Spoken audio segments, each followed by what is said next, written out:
Jim Schwartz's philosophy isn't that complicated. He likes to rush with 4 and drop back 7. It's a scheme where Mychal Kendricks' strengths were minimized and his weaknesses maximized.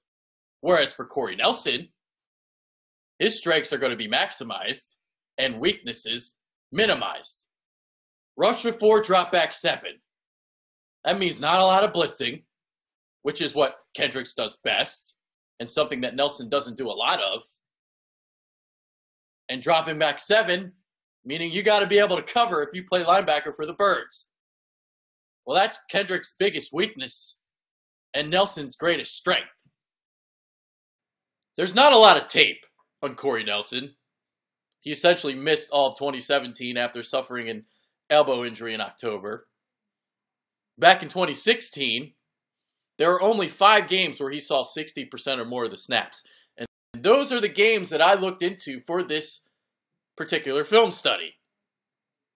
And in those 5 games, his pass defense was pretty damn impressive, hence why he was second in the NFL, according to Pro Football Focus, in passer rating against. So let's dive into the film right now and let's see why Cory Nelson is so good in pass coverage. Back in 2016, Nelson was covering running backs a lot more than tight ends, whether they were coming out of the backfield or, in this instance, from the slot. This is James White, a depth pass catcher of New England. It's a pivot route. It's a route where he and Brady have completed numerous passes on. It's a route where he normally makes other linebackers look silly. It's supposed to be easy pitch and catch, but not when Cory Nelson is covering. And he does a really, really good job here. We're going to look at the end zone angle now. So what does he do? He disrupts the timing between White and Brady. He gets his hands on him at the top of the route. So as he pivots back to the outside, he pushes him back like a yard. This ball is supposed to be more towards the numbers, which it is. But White can't get there because Nelson got his hands on him just enough. This is Dion Lewis, one of the quickest running backs getting out of his break in the NFL. And Nelson does allow a completion here. But I still think this is pretty solid coverage from Nelson. He gets square. He waits for Lewis to react. He puts that foot in the ground. Doesn't really fool Nelson that much. And that's just a perfect throw from Brady to get that completion for New England. But Nelson did a really, really good job there to minimize separation because this is a route that Lewis makes mincemeat of other linebackers. Next, we're going to look at Nelson in zone coverage. Plays with good instincts. Always puts himself in position to succeed. So you look here pre-snap. You see Edelman lined up in the slot. So what's going to come here? Probably a shallow crossing route, right? Well, that's exactly what it is. Edelman sees Nelson in his zone. He knows that he's going to have to shake him to get some separation. And that's what he tries to do. So Edelman, here he comes on the shallow cross, and he tries to use a stutter move to gain that separation. And Nelson wasn't fooled enough because he's able to get his hand in there. Really solid glove technique there to knock that pass away and force the incompletion. All right, so we've got some moving pieces to this play. James White lined up to the top of the screen, initially on an island against Cory Nelson, but he's brought back into the formation.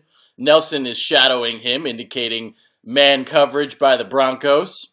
Next thing we're going to see is Edelman kick inside, so you're going to have a stack set from the slot. This is going to open up a lot of terrain for James White here in the left flat, a lot of space, a lot of green to work with. But Cory Nelson does a really, really good job here of getting on his hip and undercrossing this route. Brady, you can see, this is his initial read. His eyes are locked onto White. There's nothing there. Brady comes off of him, and he fires an incompletion in the back of the end zone. Great job by Cory Nelson. I've got another example of Nelson using his physicality to win another route. So this is James White coming out of the backfield. Again, Nelson is square. He gets his hands on him at the top of the stem.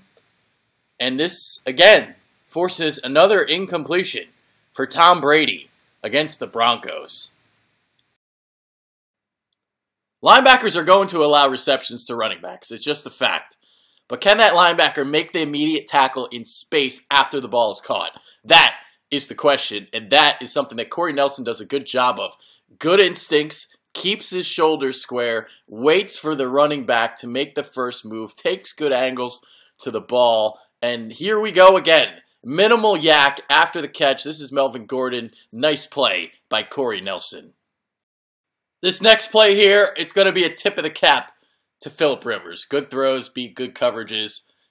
But let's take a look at what Nelson does with Melvin Gordon. Similar to the goal line situation with James White, just a simple pass out to the left flat. Cory Nelson does a good job of getting on Melvin Gordon's hip, undercuts the route, but Rivers just puts this ball in a perfect spot, allowing Gordon to make the catch. But Cory Nelson, still good coverage on this play. Nothing to complain about here. There's not as many examples of Nelson covering tight ends, but this is one of them. 1-by-3 set. You got Walker at the top of your screen, up top, one-on-one against Nelson, who does a good job of breaking on this quick slant, getting on the hip of Walker, beating him to the spot, showing off those instincts, those recognition skills again, glove technique to knock that pass away. Good job by Nelson on Walker, established tight end of the Tennessee Titans. All right, let's take a look at some of the bad of Cory Nelson in pass coverage. And I need to see more examples of this before I consider it a weakness, but this is really, really bad. This is a bad bite on a play-action fake. Cory Nelson compounds it by tripping over himself, landing face first in the left flat. As you can see, Gordon's got a lot of green in front of him. This is a big gain down the left sideline. So this is something to keep an eye on preseason. Regular season. Is this going to become a habit of Cory Nelson's? Is he going to be biting on a lot of play-action fakes? Here's another thing about Nelson. His game is about instincts and recognition. That's how he masks his lack of athleticism. So when he's wrong, those limitations are shown. He doesn't turn his hips seamlessly. There's stiffness there. It's a struggle for him to get back to full speed. This is Travis Benjamin on a crossing route, deep crossing route. Nelson late to recognize in his zone. His hips get turned. He can't get back to full speed. And that's an easy pitch and catch for Phillip Rivers and Travis Benjamin. All right, so one last play here. This is one of those throwback screens, backside to the tight end.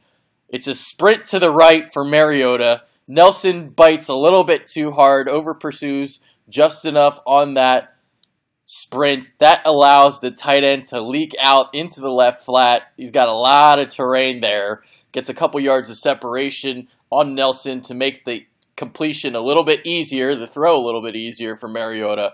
And you can see this is a big gain down the left sideline. Nelson a little bit late to the party. In run defense, Cory Nelson is a lot more comfortable moving laterally, moving horizontally, than he is playing downhill and taking on blocks. That is for a segment a few minutes from now. But before we get to that, let's show off Cory Nelson's range and his ability to go sideline to sideline.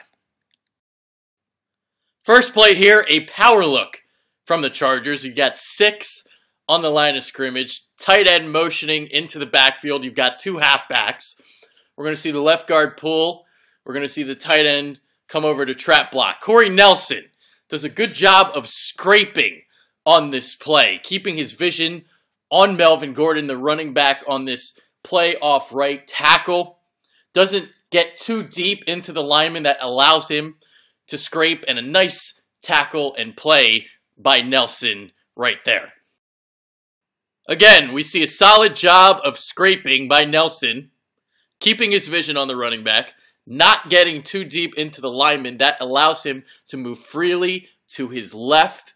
And when he sees the hole, he darts into it. He makes the tackle. And this, another nice play from Cory Nelson. I've got the next play on full speed so you can appreciate the range that Cory Nelson does truly possess. Takes a perfect angle to Gordon on this toss play to the right. We're going to see some pulling linemen. Hunter Henry tries to wash his defender down the line of scrimmage. And look at him just get through this trash and make this play on Gordon. Wow.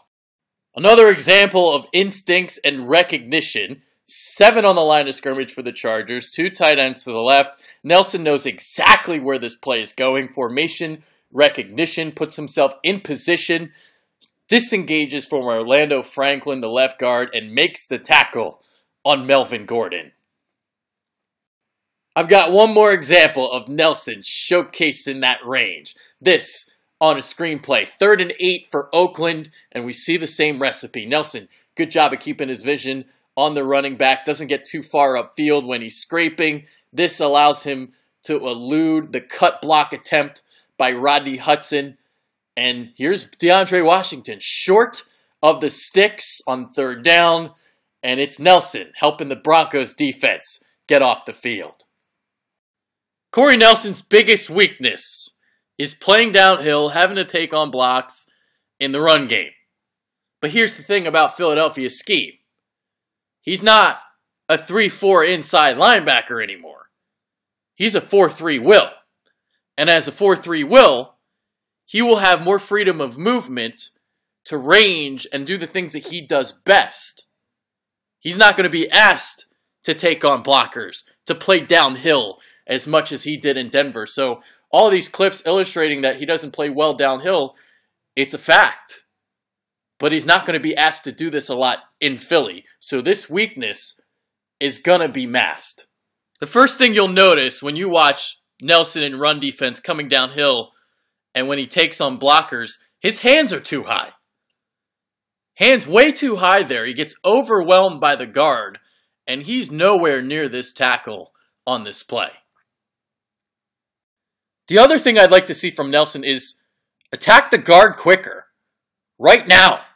Shock, shed, make the tackle on this cutback run. Instead, he waits until he gets overwhelmed, and he's too late when he tries to come back and make this shoestring tackle on Spencer Ware, and instead, he's got a nice gain up the middle.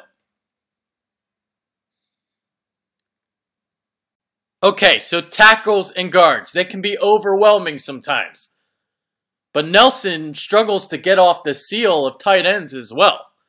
I mean, look at this play. He just stays blocked. He does nothing to get off this block. And that's an easy run off the right side for DeMarco Murray. Nelson, again, nowhere near making this tackle or this play.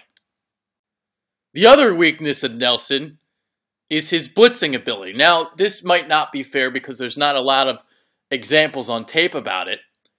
But again, masking weaknesses. Nelson's ability to play downhill and blitzing. 2 things that he won't necessarily be asked to do in the Eagles scheme. Blitzing is Mychal Kendricks' strength. But as I've explained, the Eagles like to rush with 4 and drop back 7. Blitzing is not a priority for Philly. Let's kind of just reflect on Kendricks last season in Philadelphia. So he had such a torrid start to the season. He left such a lasting first impression that I think we forgot how bad he was down the stretch. So before Jordan Hicks went down, he was seeing about 40% of the snaps, and his strengths were actually maximized because Jim Schwartz was letting him do what he does best. He let him blitz. He let him range sideline to sideline. Let him use that speed and quickness to get into the backfield and create havoc. And that's exactly what he did those first 6 weeks of the year. And then Hicks went down with his torn Achilles in week 7. Kendricks came back in a couple weeks later because he was dealing with some injuries of his own. And after that, Kendricks was seeing the field about 70% of the time. But this is when his weaknesses came to the forefront because opposing offenses started to attack the Eagles linebackers with tight ends and running backs. And, well, Seattle was the game where Kendricks was exposed at the utmost degree. 11 receptions by the tight ends and running backs for 128 yards in Seattle. And on 6 targets, Kendricks allowed 5 receptions for 63 yards. 2 weeks later, against the Giants, Evan Ingram, 8 receptions for 87 yards. And it wasn't until the Eagles made a switch and inserted Corey Graham into the lineup, that's when Evan Ingram was finally getting blanketed. And after that Giants game, that's when Kendricks started seeing the field a lot less, and Corey Graham started seeing the field a lot more. Corey Graham became the answer on defense for the Birds in the postseason to defend those tight ends and to defend those running backs. Because his snaps increased from 36% to 60% in the postseason. In the Super Bowl, Corey Graham played 84% of the time, whereas Kendricks only saw the field 44% of the time.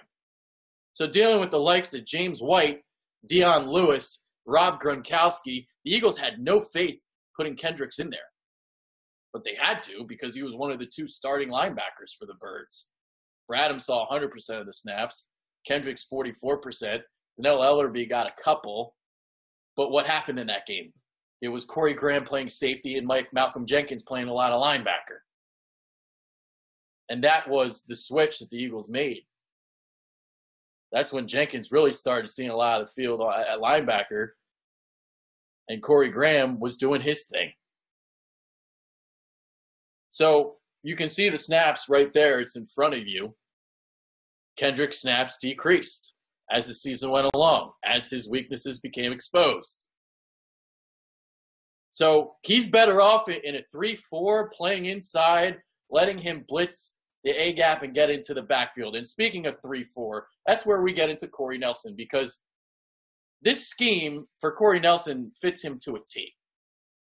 He gets to play the 4-3 will, see the field about 40% of the time, be a pass coverage specialist. Jim Schwartz was asked last week about the linebacker spot, even asked specifically how Cory Nelson fits into the mix, but Schwartz kept it kind of coy. Basically just said nobody's earning any starting jobs yet. It's about improvement, and it's OTAs. It's understandable. Coaches talk. Don't want to give up too much. I get it. Here's Jim.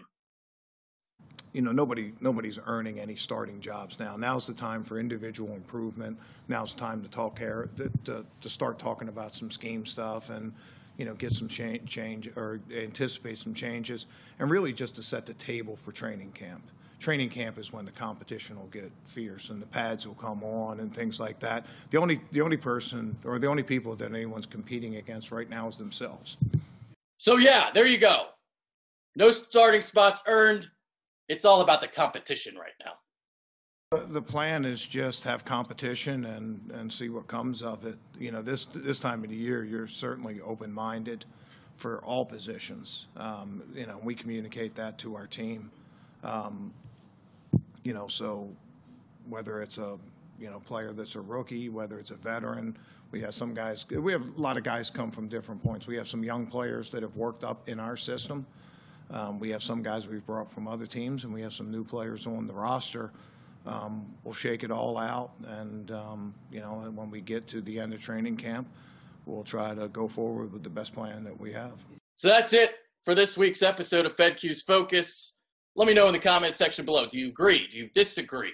What are your thoughts on Cory Nelson and the linebacker position? Let me know. Adrian Fedkiw, take it easy. Have a great weekend. Take care.